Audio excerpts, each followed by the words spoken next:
Kind of. There's a mouse somewhere.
Everybody ready?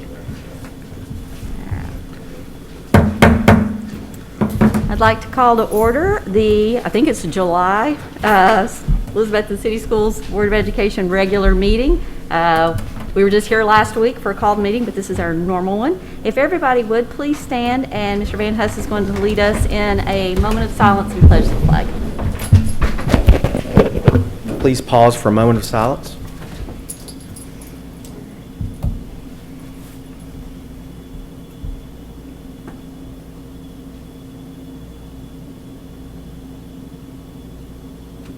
Thank you.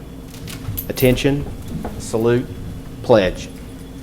Pledge allegiance to the flag of the United States of America and to the republic for which it stands, one nation, under God, indivisible, with liberty and justice for all. Thank you all. I mentioned last week, I want to again welcome Mr. Van Huss as the crazy leader of this ship and navigating, as I keep telling him all the time, uncharted territories, uncharted waters. So glad everybody's here tonight. It's time to approve the consent and regular agenda. Can I get a motion to approve? So moved. Can I have a second? Second. Anybody have any questions or comments? I have a couple of things. Mr. O'Quinn had an excellent idea that on the regular agenda we take first readings A through F and combine them on one. If everybody's okay with that, that'll zip us along a little bit. You have to listen to me read a lot, but that'll be okay. And also, I just need to make mention that I have a family member on the director's report. So, anybody else have any questions or comments? All right, hearing none, item on the floor is to approve the consent and regular agenda. All those in favor, please say aye. Aye. Aye. All opposed? Motion carries. Next item, it's time for citizens to speak in accordance with Board Policy 1.404, and Molly Lassiter asked to be put on the agenda. Hello, thank you for having me. My name is Molly Lassiter. I of 617 Westwood Drive, Elizabethton. I'm speaking today from a perspective of a healthcare professional as a board-certified critical care pharmacist for the last 10 years. A proud mom of a rising first grader at Westside Elementary and a concerned member of the community for the health and safety of our teachers and school staff. First, I'd like to thank the school board and the 20-person committee that have worked hard to develop a school plan with regards to coronavirus. I've tried hard to read all the documents posted so far, but I apologize in advance if any of my concerns have already been addressed. I just simply missed them. First, I'm concerned about the lack of a clear, distinct, and defined threshold for school closure. I'm thankful that the board are willing to consider multiple sources of information to guide their decisions, and I agree that additional metrics should be taken into account during times of green or yellow zones, but I'm concerned about using them to determine school closure during the red zone.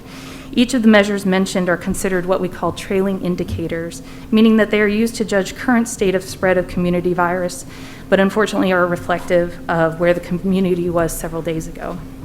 Studies have shown that people of all educational backgrounds have difficulty estimating the exponential trends and have inherent what's called exponential growth bias, and I know that I'm one of those for sure. It's where the spread seems slow for extended periods of time and then suddenly seem to jump more quickly than expected, when in fact the trend was mathematically predictable all along. My point here is that without a well-defined numerical upper limit, we expose our decision-making to this exponential growth bias. Each assessment of the measurements listed lags behind reality, and when taking each of those into account simultaneously, there's a risk of stacking the delays of these trailing indicators, and decisions for school closure will ultimately be too late. For example, during exponential trend, the 14-day rolling average typically trails behind about several days behind the actual number of new cases. Stack on top of that we're planning on only assessing this once per week on Thursdays. And then further stack on that healthcare capacity assessments, which lag behind all of these measurements because hospitalizations require onset of severe symptoms, which may delay upwards of 10 days in the literature, and that's just to name a few. Small delays in decision-making can have large consequences for our community. For example, the current doubling rate of new cases in Carter County is between 5 and 7 days. As an illustration, if you begin a new outbreak on day 1 with 3 cases and the doubling rate is 7 days, on day 60 you would expect over 1,100 cases of new cases, with over 11,000 total cases during that time. As a result, decisive action is needed early in a local outbreak. So I'm requesting that the board consider defining a clear upper limit to which the schools will be closed. My opinion is that the Tennessee Board of Education's red zone should be that well-defined metric. Another concern I had that hasn't really been addressed in any reentry plan in the region, but has been in other parts of the country, is staggered reentry. This could include now on opening of schools, but also after the closure of schools. Some districts across the country have planned alternating days or half days with alternating students to decrease the number of students within a given school or class. And although I understand the reasoning, I don't think that this is always a practical method for working families or single parents. Some districts have considered the implementation of online learning for high school students or older students because they have the ability to be more self-sufficient, and then spread students of the elementary and middle schools out more for proper social distancing. And I would recommend that before we get into schools that we have a plan for that staggered kind of reentry possibility, particularly if schools do have to be closed at some point in time. I did have some questions about virtual learning and the traditional learning that was listed. That may highly impact a parent's choice on whether they'll be able to manage it from home. So are parents of early grade students expected to be present in the same room with the child during the instruction to help them stay on task and manage their behavior? If some homes may have younger preschool age children, that will make this requirement disruptive or impossible. And then 2, what are the rules regarding truancy for traditional learners in the absence of school closure? The FAQ mentioned that the COVID-related absences will be excused, but does this imply that if a family does not have a confirmed case or COVID exposure, that they will fall under that same rule? What if the comfort level of the parent doesn't match the comfort level of the school district to remain open? And then I noticed too in the FAQ that all students in the yellow zone would be required to wear masks. But the reentry plan worded it as encouraged rather than required. Currently, the CDC recommends masks for anyone above the age of 2 in public places, and I would hope that the school board would consider making it required for anybody who walks into a school to have a mask on for as continuous a period of time as possible. I would like to mention that the CDC director stated in an interview last week in the Journal of American Medical Association that if all Americans wore a mask, the rising cases of COVID could be under control within 4 to 8 weeks. And I think we all know compliance in this area will not be 100%, so it'll probably be longer than that. I do think too that along with requiring masks, we need to really consider providing surgical masks for our teachers so that they can actually be heard. I was just talking with a friend who has a cloth mask on. It's very muffled if you wear a cloth mask, and I really appreciate that the board is offering 2 masks, but that didn't sound like it was per day. It sounded like it was total, so I think maybe teachers should be allowed to have more surgical masks available. And then I'm not going to touch on education or cleansing procedures because they were kind of mentioned last time, but I would like to say that I was checking the elementary school list today, and all of them mention sharing school supplies of one kind or another, and I don't know that that will be practical in terms of cleaning procedures or supplies. We may run out of cleaning supplies. So in summary, I didn't have time to address all the concerns or questions I had, but I would like to end with a cautionary note from a case of schools reopening overseas. On May 17th, Israel decided to reopen all schools. On that day, they reported only 10 new cases in the entire country. And that's a stark contrast to what we're going through right now, which is a surge instead of a decline. On June 3rd, only 2 weeks after our schools reopened, more than 244 students and staff were found to test positive. As of July 14th, 1,400 Israelis were positive in the last month, and 47 of which were known to be infected in school. Now, over 2,000 students, teachers, and staff have it, and greater than 28,000 are quarantined. So I do implore this board to reconsider our reopening in early August, to allow not only our numbers in the community to decrease their rate of rise, but also to allow for more time to plan, purchase supplies, implement safety barriers, prepare our teachers, staff, families, and students for the significant changes that will now be required. Thank you. Thank you. I always feel bad when we've had folks up here, we tend to smile more to encourage you, and it's just like I'm trying to with my eyes, like, yeah, thank you. So we do appreciate both of your input the last couple of weeks. Thank you very much. All right, Mr. Van Hess, recognition of students. Mr. Colbert, Ms. Duggar. We're going to recognize EHS student Haley Johnson tonight, if you'll come up front.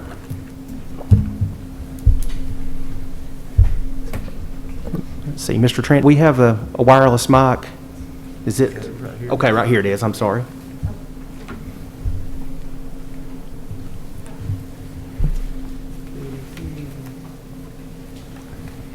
My name is Lauren Meyer. This is Katie Duggar. We both are health science teachers at the high school. And we would like to recognize Haley Johnson for her accomplishments with our student club organization, HOSA, for health science students. She decided to compete in the clinical specialty competition at HOSA, and she created, how many pages? A significant portfolio. It was like a 10 or 12 page portfolio for this competition. It included a video aspect as well, and she had to video herself doing a skill. And she chose respiratory and a skill of a CPT, or like a chest physiotherapy for an infant child. And at the state level, she got second place. Second place at the state level. There were 35 other competitors at that level with her there. And then she went on to compete at the International Leadership Conference, which includes students from the United States and from Canada. And she placed 4th at that level. We're not sure how many competitors were in her group there, but we do know that there were over 8,000 competitors within 51 different competitions. So we're very proud of Haley. She's a wonderful student. She's a wonderful HOSA member. And so we just wanted to congratulate her and recognize her accomplishments tonight. So.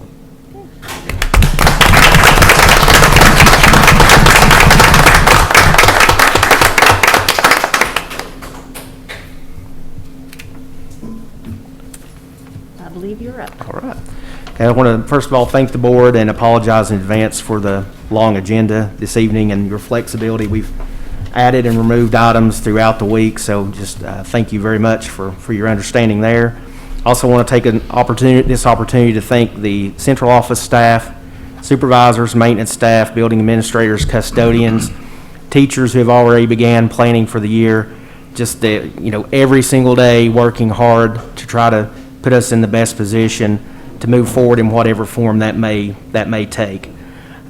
We're continuing to work on our continuous learning plan for the state, and this will outline what our instructional plan will look like for the entire school year. Again, no matter which platform we're in, if it's digital or if it's in person. Dr. Newman's headed that up, and I want to say a special thanks to her for all of her work. I also want to thank Caroline Hurt with the Carter County Health Department and Dr. David Kursky with the Regional Health Department for their continued guidance as we move through this challenging time. We actually have a meeting with them on Thursday to discuss the situation and the trends, and there'll be more information that comes out of that meeting. There's also new Title IX guidance that we're working on with Ms. Owen, and we'll have that, some more information on that for you next month. We're also working on several waivers with the State Department on items that will help us more efficiently run schools this year based on the situation, and I'll have more information about that next month as well. Again, we continue to work very, very hard and understand the concerns of parents, students, teachers, administrators. Obviously, it's not an easy time. At this point, we're asking for a heavy dose of grace on all of us as we work through these details. We know time is of the essence, and I can assure you everyone, number one, has the concerns of students and staff at the forefront of everything that we're doing. So with that said, again, just please bear with us. Again, it changes every day, and we're definitely aware of all those concerns. So again, thank you for let me mention one other thing also. We have released a digital handbook online, as well as 2 frequently asked questions that were referenced earlier. There's a general FAQ that we'll continue to modify and add to. There's also an FAQ that revolves around that distance learning piece. So we'll continue to add information there and share information out through the various sources. We have calls, the website, Facebook, and other social media sites. So that's all I have. Thank you. Well, I know I speak for the board. Thank you so much for all you're doing, and thank you to the folks that are serving on this committee. I cannot imagine. I'm guessing it's fluid is an understatement for what this is, so thank you all so much. And all right, we got a lot to do tonight, so let's go ahead and get started. First item, we are going to take A through F, so bear with me. Approve on first reading TSBA recommended changes to board policy 6.319, alternative education, 6.309, zero tolerance offenses, 6.316, suspension, 6.317, student disciplinary hearing authority, 6.409, reporting child abuse, and a new policy 4.205, enrollment in college level courses. Can I get a motion to, oh, hang on, that's going to replace one, so yeah. It's going to replace 4.203, which is advanced college placement. Can I get a motion to approve? Thank you. Can I have a second? Second. Thank you. Okay, so I will, you have some questions. I can go through here and mention a couple things through these, and then if you have questions about those, you can stop me. The first one, alternative school programs, the biggest thing there is the General Assembly, they passed some legislation that clarified that students who commit zero tolerance offenses are not required to be placed in alternative schools or programs. That's the biggest change there, and it also defines what the difference between a program and an alternative school. So that's the two big changes there. Okay. Any questions on that one? And two or three of these obviously go together. There's the next policy is zero tolerance offenses, and it clarifies what those zero tolerance offenses are. And if you notice there in line 14, it states students that commit zero tolerance offenses may be assigned to an alternative school or program. So again, that gives us the flexibility to determine on that case-by-case basis whether or not that's appropriate. On 6.316, this cleans up some language and puts it more in line with the model policy. This is suspension, expulsion, and remand. On page 3, you'll notice it outlines the notification requirements that the administrator has to follow for a student that's being suspended. And on page 5, it outlines the requirements when a student is suspended for 5 days and then in excess of 10 days, up to 10 days. So that's that one. 6.317, again, this is just a language cleanup on the student disciplinary hearing authority. And what we've done in the past, it states in line 3, the director of schools shall recommend members of the DHA to the board for approval. There will always be 3 members on that panel, but what we've done in the past is recommend 5, since it says in line 3 up above, the maximum number not to exceed membership of the board. And that gives us flexibility. If someone's out of town, we could still have 3 members that are on the panel. So it just gives us flexibility to move members in and out. On 6.409, there are some changes that requires the district that we must have an employee that's designated as a child abuse coordinator at every school and also an alternate. And the other thing, it actually prohibits us from notifying parents that if there's suspected child abuse or anything like that that may occur on campus. And you can notice that language in line 8 on page 2. So that's certainly different. Then 4.205, this just cleans up some language about college enrollment, students that are taking college courses. And in line 2, it says students who successfully complete college level courses aligned to a graduation requirement course shall receive high school credit. So we've always done that in the past, but this language clears that up. I think before it did not say shall. So moving forward, that's certainly not a change for us. So any questions on any of those? Thank you. All right, item on the floor is to approve first reading of TSBA recommended changes to board policy 6.319, 6.309, 6.316, 6.317, 6.409, and then 4.205, and that would 203. take place of 4.203. All those in favor, please say aye. Aye. Aye. All opposed? Motion carries. I should not really make notes on what I'm having to read. Next item, approve a service agreement between Elizabethton City Schools and Frontier Health in the amount of $40,000 to be paid from CARES Act funds to assist in the identification and referral of students in the event of a major school crisis or behavioral health need of student beginning August 1, 2020. Can I get a motion to approve? So moved. Thank you. And have a second? Second. Thank you. I think it was last month you approved a mental health counselor that we had last year. This is a second person that we would have in addition. We would love to have more, obviously more than two, but I think two is better than one. So we're excited about being able to offer this because there are definitely concerns about the mental health of many of our students as they return back from this break. And again, if we're on an extended break, there are those issues, again, once that will just be magnified once they do return. So this will be paid for out of our CARES Act money funding, so we would certainly appreciate your consideration for this item. Are these folks on campuses, or are we just available to go see them? They will be on campus for in-person, if that's appropriate. They can also do telemedicine as well, a teletherapy if needed, but they will be on campus. So this CARES Act money, was this something that was separately available through the CARES Act for this purpose? Or did we use money from the CARES Act just to go to this? We used a portion of our CARES Act money just specifically for this, so it's one of the allowable expenses, and we felt that strongly that it was important to provide. And it says to assist in identification referral for event of a major school crisis. Is that the only time they're available? Absolutely not. They will be on campus 4 days out of the week. 1 day of the week, they will be in the office to help with paperwork and things like that in their Frontier Health office. But no, they will be on campus, and principals, they'll rotate between the schools. This particular person will rotate between the elementary schools, and they'll have a list of students that they need to see based on the administration recommendations. Okay. Any other questions or comments?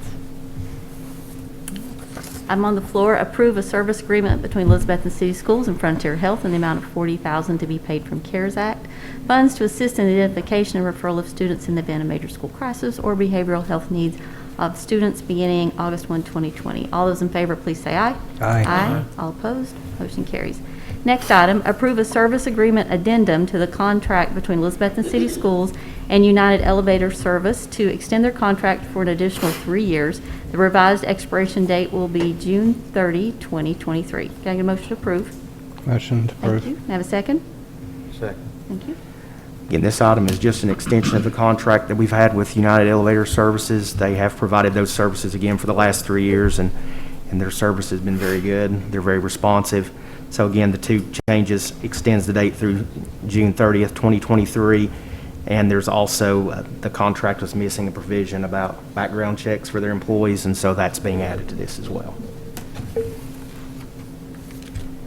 Any questions or comments? All right.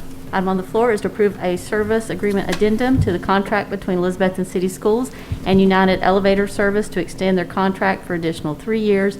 Expiration date will be June 30, 2023. All those in favor, please say aye.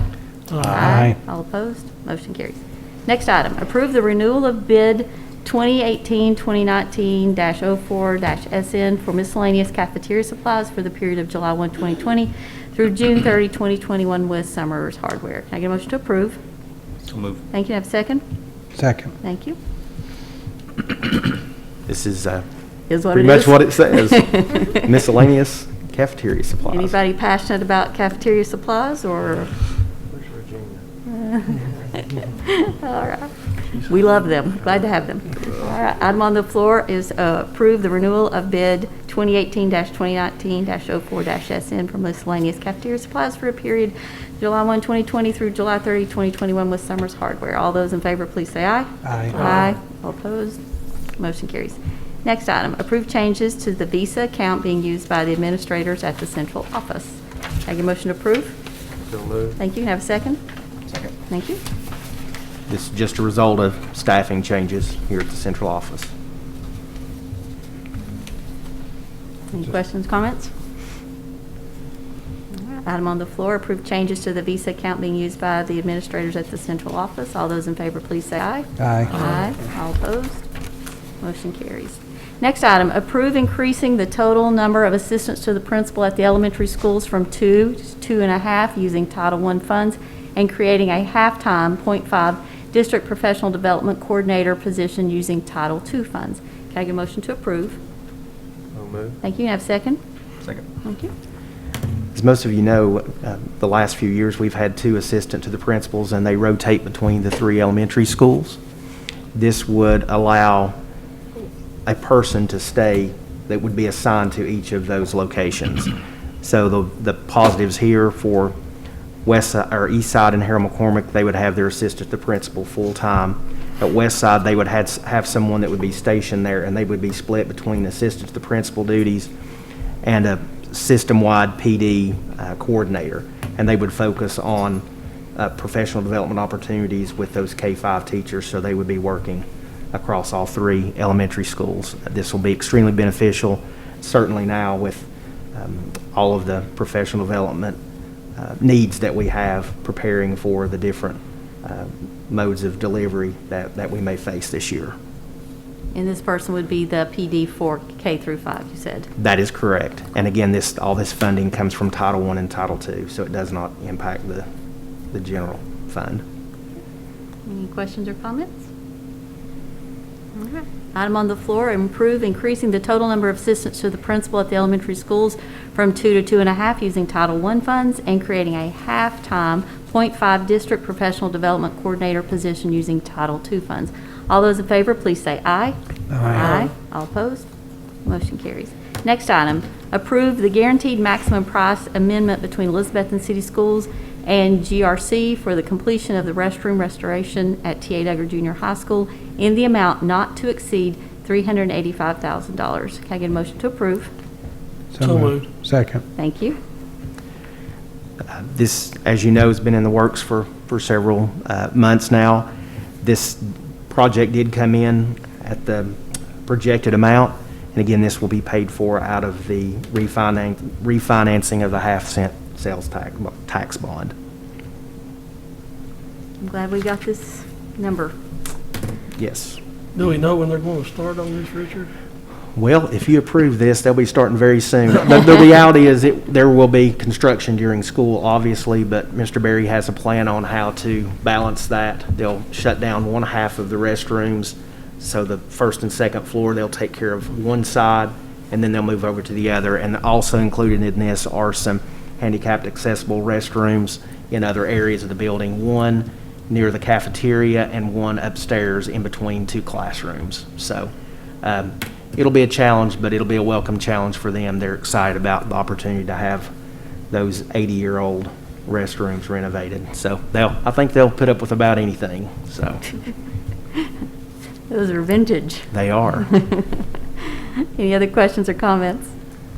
All right. Item on the floor, approve the guaranteed maximum price amendment between Elizabethton City Schools and GRC for the completion of the restroom renovations at T.A. Duggar Junior High School in the amount not to exceed $385,000.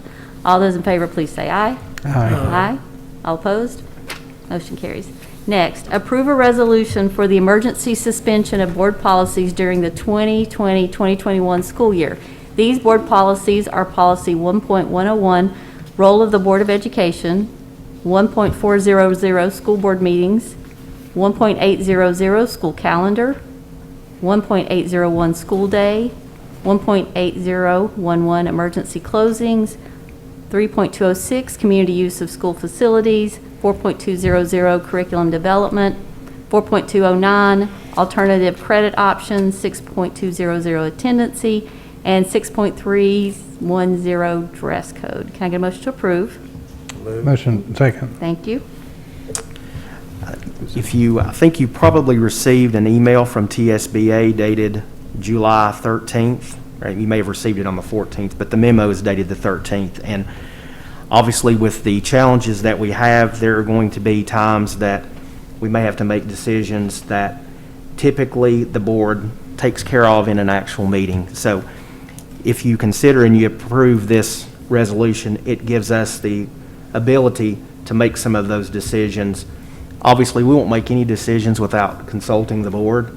However, it would eliminate the need, at least immediately. It would allow us the flexibility to move rapidly, and that, as you know, is critical at this point.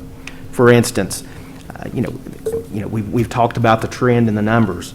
If we have a situation where we need to look at adjusting the school calendar, that's one of these items in here. Again, I would be in contact with the board to get your thoughts on that as well, but that would allow us to make some changes to that if needed. So that's just one example. There's the school day. Obviously, the school day is going to vary between people that choose the distance learning track as opposed to the traditional track. So those are just two examples. I'd like to amend this motion to have a time limit, that it be reassessed at each board meeting and reaffirmed, so that we don't have it just out there for forever. So that's a motion to amend the motion. Gotcha. Would we maybe want to stick that on the consent agenda each month, and then Yes. if you want to pull it off and talk about it, we could do that? Yeah, I just think we ought to do our diligence as board members. We can't rescind a large block of policies without stating what the end point for that is. Sure. That's my motion, but it has to be May I seconded. have a second for that amendment? I'll make it. I'll Yeah. second. And then a second amendment to that is that there be a notification requirement that within a week or a reasonable time, 72 hours, that either email or phone calls to board members, so that we can do our due diligence and know what's going on. What time frame do you think? I know What do you're you- going to do it anyway, but I think Sure. to cover ourselves and as board members, I think if we make changes, we ought to know what the changes are, and I know you're going to do it anyway, but just to put it in language that it's there. What do you feel comfortable time-wise? My goodness, I mean, you want to say 48. 48 hours? 48? Do 72. It 72? gets you through a weekend. All right, fantastic. I'm not real worried about it. I just think Sure. that we're doing that. But so again, I think to be, Well, it protects him, I know. and it helps us. It's so- just, it's policy. And Yep. policy holds the force of law for a board. And so when we rescind a policy, we have no law. And so, there's no oversight, and that's our jobs, is to make sure that those things make sense for the system. And so to just leave it without a time limit, or to leave it without a notice provision. But again, Can we get a second on the second one? Second for the second. Second. Thank you. second on the second thing. Second on a second. So basically, you would like, the first one was that we're going to have it reaffirmed each meeting on the consent agenda, and then you would like notification of 72 hours yeah. just for the board on if things are changing. If there's something that's different, like from this. Okay. Anybody have any questions or comments? Essentially, though, we're probably going to know Yeah. before it's Yeah, we'll even probably know. decided, I Absolutely. mean, so. Yeah. Yeah, I'm not really worried about it. I'm just trying to make sure that if the board were to be sued for not doing our job, that we have set a time limit and the other. And I think TSBA mentioned that it needs to be limited to the state of emergency in their email, but I'm not positive how they worded it, because we always have the ability to rescind policy or to set it aside, but we have to do it as a board. And I think you absolutely need the hour-to-hour, even moment-to-moment authority to do so. But like, we have a policy for how that happens when, say, it's snowing outside. Right. There may be 1,000 things that come up, and it really protects you, because at the end of the day, you're not having to bear the weight of everything. You can make your decision and then have a time for the collective body to be aware and really back you up. Yeah. And if there's significant difference of opinion on that, then you would be aware of how your board feels about it, and could then not wait till 30 days later to find that out, that they were upset. Dr. May, I always appreciate your figuring out little things that we might have missed, so it's always helpful. Anybody else have any questions or comments? I was glad to see this. I appreciate the fact that this does give you guys the ability to act a little bit quicker without having to try to get us assembled and having a lot of called meetings and things, especially now things change so rapidly. All right, I'm going to attempt to read this correctly, so if I get it wrong, somebody remind me. Okay, so any other questions or comments? Item on the floor, approve a resolution to the emergency suspension of board policies during the 2021 school year.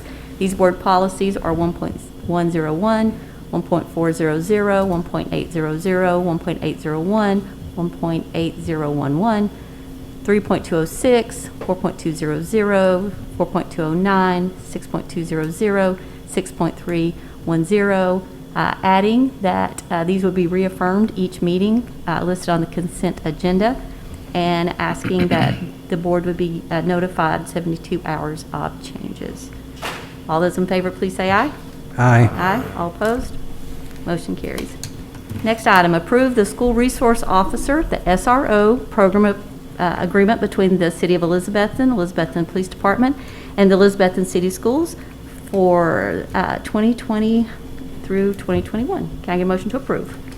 So moved. Thank you. Can I have a second? Second. Thank you. So this is a continuation of the agreement that we had last year. Again, the school system's part here, we receive funding from the Safe Schools grant and also from the SRO grant.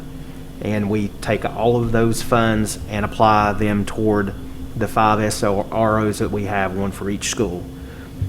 I know that there's been discussion about SROs at the elementary schools, but I think anyone that would talk to the SROs that have served in those elementary schools will tell you what a huge benefit and quite frankly a blessing it is to those schools that those individuals are there. They have an opportunity to interact with students in a positive way, and the benefits for that I don't know that we're going to see for years, but the benefits are tremendous. So not only there for the safety and well-being of those students, but those positive interactions with police officers. And we just can't say enough how much we appreciate the City of Elizabethton City Council for picking up the difference and covering those positions. The city gets the added benefit in the summer when, if you want to call it peak time for law enforcement, is obviously in the summer, so they have those officers out in the public during those times as well when school's not in session. So we're very, very thankful and blessed to have this program.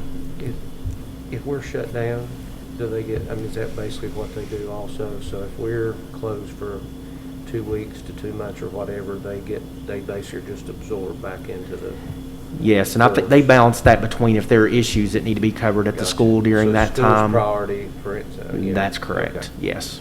But we work very well with Chief Shaw, and there's never been an issue about needing someone there and them not being on campus.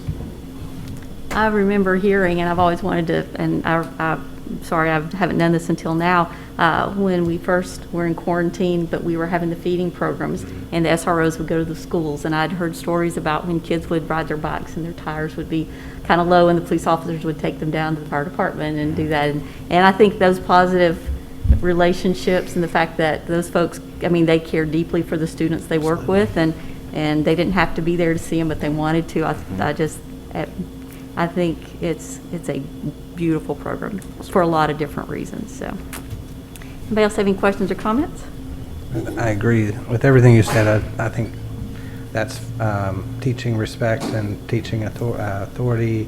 It's very helpful and beyond, as a curriculum matter, to have them present. And I was blown away by how much that had an effect, because I'd always viewed it as a safety officer and a safety role. But after watching that interaction, when we have been able to have those officers, and Chief Shaw and done a wonderful job with that, and seeing what's going on across our nation, I think that we need to teach that actively as part of our curriculum, is respect for authority, respect for, government and that sort of thing. And so I think this accomplishes that to a degree. Sure. Anybody else? Item on the floor, approve the School Resource Officer, SRO, program agreement between the City of Elizabethton, Elizabethton Police Department, and Elizabethton City Schools for the school year 2020 through 2021. Can I get a motion to approve? So moved. Second. Oh, we've already done that. All those in favor, please say aye. Aye. Aye. All opposed? Motion carries. I liked it so much, I wanted it on there twice. Next item, approve and ratify the purchase of, did I say this pronounced Certica? That's correct. All right. Platform Professional Edition, which is in case, with extended assessment analysis and assistance with review and Q&A in the amount of $39,680 to be purchased with the CARES Act funds and general purpose funds. Can I get a motion to approve? Motion to approve. Thank you. Have a second? Second. Thank you. Our school district is in a consortium with other districts in Northeast Tennessee, and part of that consortium is to pick a new benchmark assessment, which that's what this is. In the past, we've been using Power School, and this program will replace Power School. So again, we're paying for a portion of this out of the funds that we've purchased Power School in the past with some additional CARES Act funding. So this program will be beneficial, very valuable, especially as we move forward with our different, again, modes of instruction, those modes of delivery for distance learning and in person. So this gives the teachers opportunities to check periodically through the year to see how students are progressing, rather than wait at the end of a course for an end of year test or an end of semester test before they figure out how the students are progressing. So This is closer to real-time assessment? yes, that's correct. That's correct. And the good thing about this is there are, I don't know, probably 10, 12 districts, would you say, Dr. Newman, that have chosen CASE? So we're going to have the added benefit of being able to compare regionally Oh, wow. with student results. So that will certainly be something we've not been able to do in the past. So what happens to the Power School?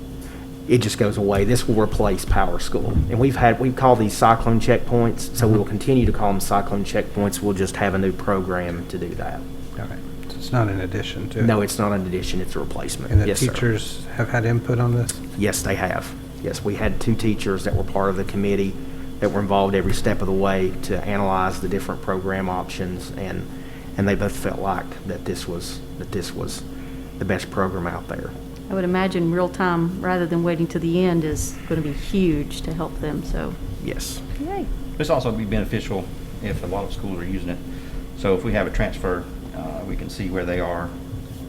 Yes, sir. Also. Absolutely. So we Yes. should be able to look and get a quick where they are, placement Yes, and stuff like that. and as plug well. them right in and move right on. Yeah. Very good point. That's nice. Anybody else? Item on the floor, approve and ratify the purchase of Certica, that's an odd name, Platform Professional Edition in case with extended assessment analytics and assistant from the review and Q&A in the amount of $39,680 to be purchased with CARES Act and the general purpose funds. All those in favor, please say aye. Aye. Aye. All opposed? Motion carries. Next item, approve the Director of Schools in consultation with legal counsel to negotiate with Partners for Digital to provide digital curriculum for students for the 2020-2021 school year to be paid with CARES Act and general purpose funds. Can I get a motion to approve? So moved. Thank you. Can I have a second? Second. Thank you. Again, the challenges that we face, this is another program that we feel will be invaluable for our teachers. This will again be an online curriculum that we will purchase for every student in the district. So no matter what happens, if we have to go fully digital, or we're able to do some in-person and a mixture of digital, this gives us the opportunity to have a base curriculum that our teachers can use. They can use every bit of it, they can use portions of it, they can add to it. So it gives them that flexibility. The whole idea is it gives them a level of comfort that there's something there. They don't have to go out and pull all of these things together for a lesson. There's something there. Some may choose, again, to use this with students that are on campus, as well as if they have students that they're monitoring digitally as well.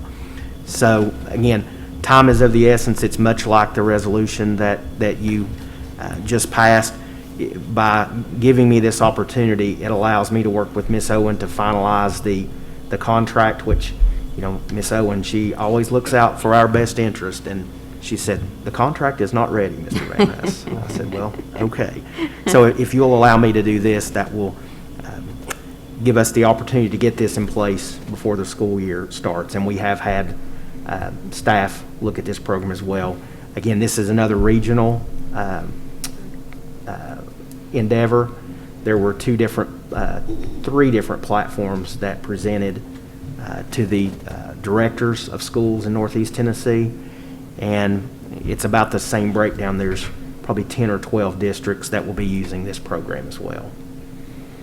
Also, just for everybody's peace of mind, I believe Deborah worded this for us. Is that correct? With a lot of this on how Yes, this is listed? yes. Yes.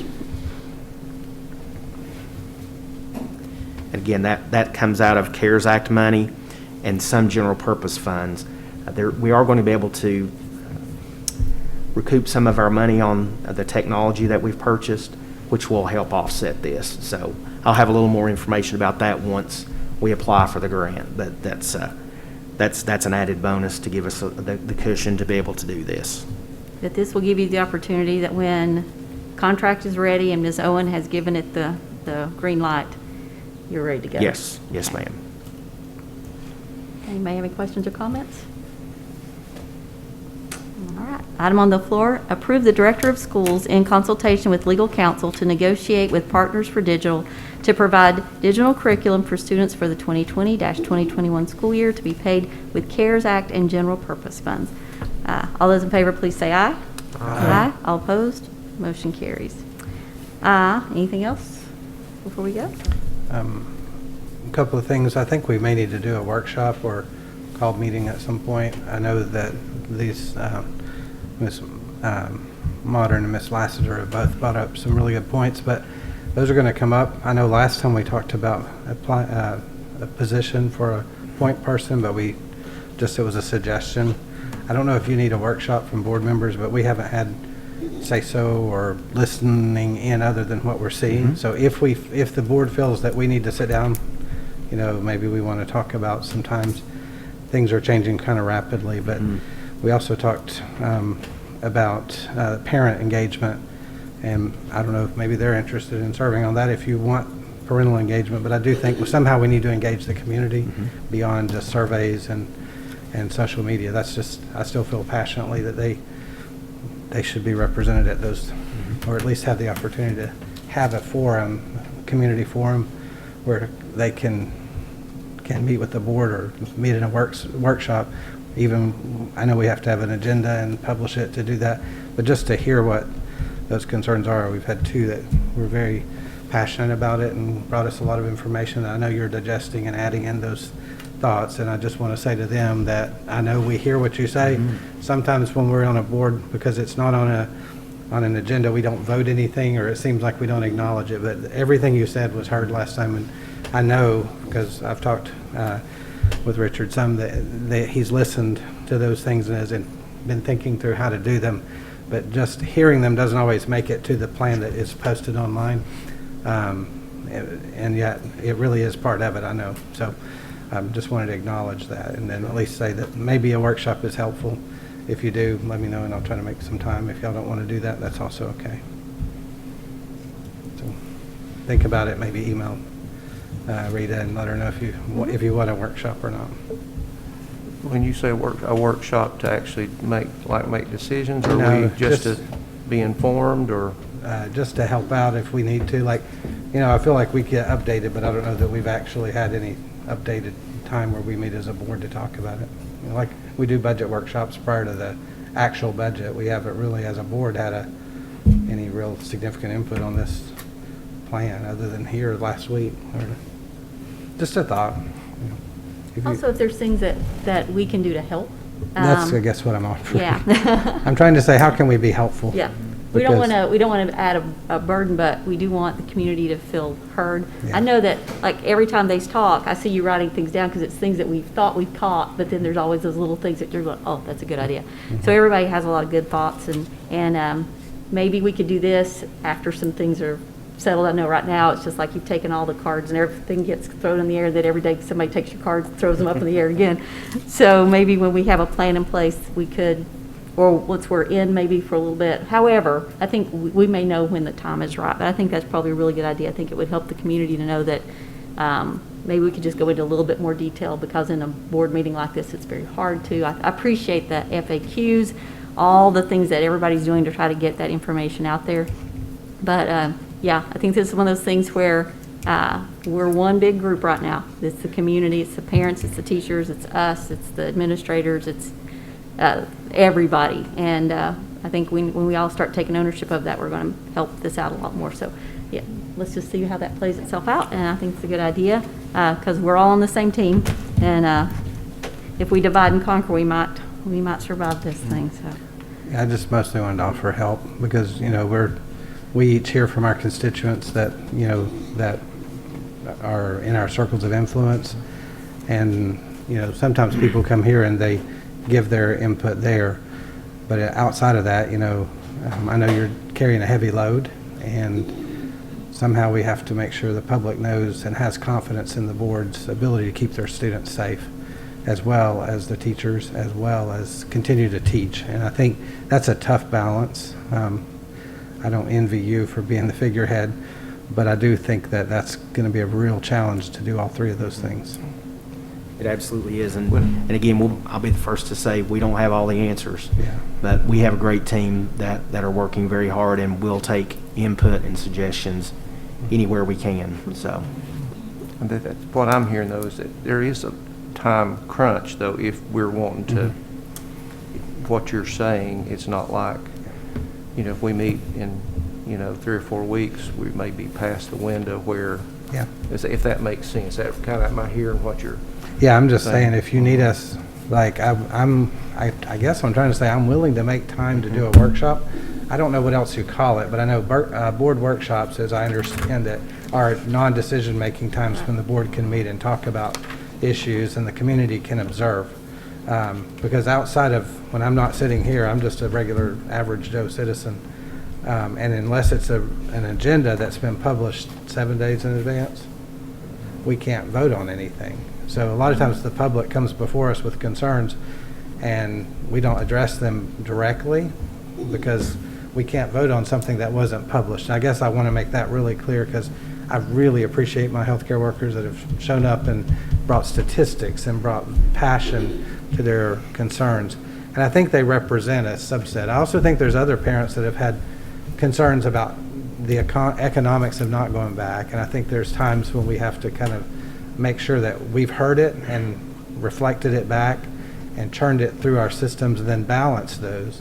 Because ultimately, if something happens to our children, we're going to be the ones that they look at and say, I elected you to protect my children. I elected you to do this. And they're going to look at you and say, you're the leader of that.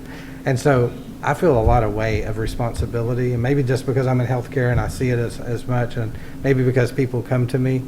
But I think that when we look at the other systems, we may want to talk about delaying opening, and maybe we want to do those things, and maybe we'd like to have that input.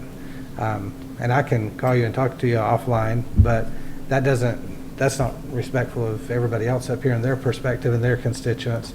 So having those conversations, if you need it, even if we do it on Skype or Zoom or whatever those calls are, we can do workshops very easily where we just sit down and bounce a few things off of what maybe the committee's thinking. I know last week was very helpful to go over what you've done, but it still didn't have a lot of meat on the bones, and I understand why, because until every building's different, you can say this is what we're going to do, but it may not work here, and so it's a lot, and maybe just kind of keeping everybody with an ongoing dialogue. But I really want to see the community get engaged. I really feel like that they feel strongly, and it's their children and they teachers that live here in our community, that's them, that I think really need to know that we're listening and we're trying to weigh all those things.